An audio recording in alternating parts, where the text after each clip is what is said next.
What's up guys, TC here and welcome back to Starbound Tips, and today we're going to be covering how to make these animated signs. And in yesterday's video I asked you guys if you want to know how, and we got a ton of people asking on how to make these signs, and a lot of people had never even used the easel at the outpost. Today I'm going to show you guys how to do it. And as you can see, I've whipped up a few examples here, just some really quick stuff you can whip together. You can make little chevron signs here. I got a little welcome home post. Down here some more creative stuff.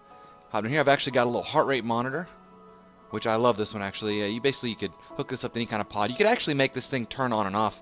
I'll show you guys how to do that in a bit. Even down here I've got a little robot that gets happy to see you whenever you get home.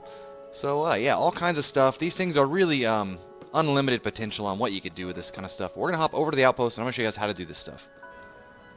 Alright, and here we are over at the easel at the outpost. So all you're going to do is interact with this guy over here. And you have all these buttons, and I could see how this could be confusing, but it's really not that bad. So over here on the left side we have new, which is if you say you did something, you didn't want to do it anymore, you want to start over, hit new. If you want to just clear everything off, you can hit clear. The print button is for when you're done. We'll get to that later. And the undo button just undoes the last action you did on the paintbrush. Now over here on the right side we have your art, or your little, this is basically the tool or the color you're going to be drawing with. So today I'm going to go with kind of a salmonish color. And so whenever you hit left click and just kind of hold it, you'll see you draw a line. Now if you hit right click, you'll see you actually undo it. And here's the actual undo button itself. It always brings you back one action. Now you can actually change the border by clicking left on this thing, and it just kind of brings you through all the different colors. I prefer the kind of white one. I skipped it. There we go.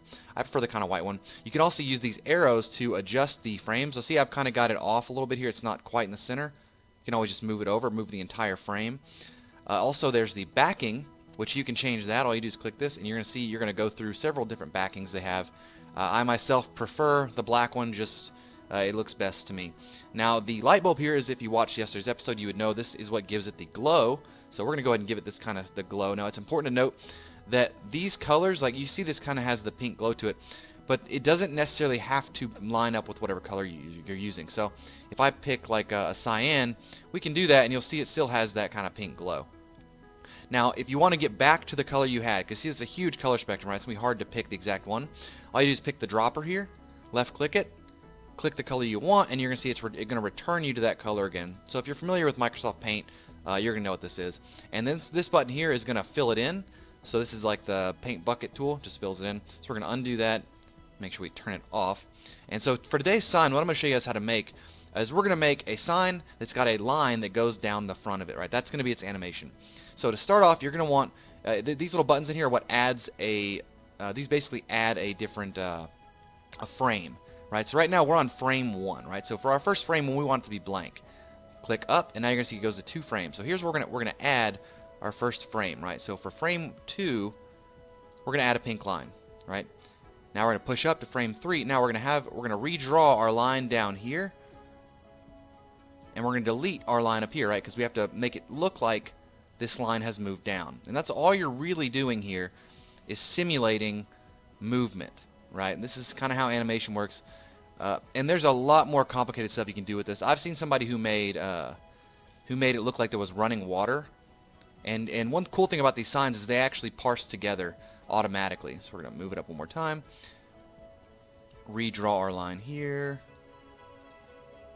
Delete this one. And now after this we're going to do one more frame at the end that is deleted, that doesn't have this frame on it, right? So it's kind of black, so it looks like the line went off screen, right? So now we have all this stuff done. We've selected it. We're going to click print a couple times so we have a few. Now here's the important part. Just because I click print does not mean it's in my my inventory.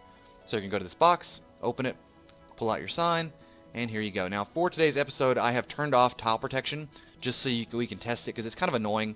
Normally you can't see, like you can't test it here. You have to go off to your base and try it out. So put it up, and you'll see right off the bat, there's our line going down the screen, just like that. And that's all there really is to it. And there's tons of stuff you can do. What I was saying about the parsing is you'll see the frame actually goes away. Now if you want them to kind of sync up, you'd have to hook them up to a wiring tool. So we're going to get rid of this and this. And one more cool feature about this is if you wanted to say, let's see, what is this one? Alright, this is my chevron one.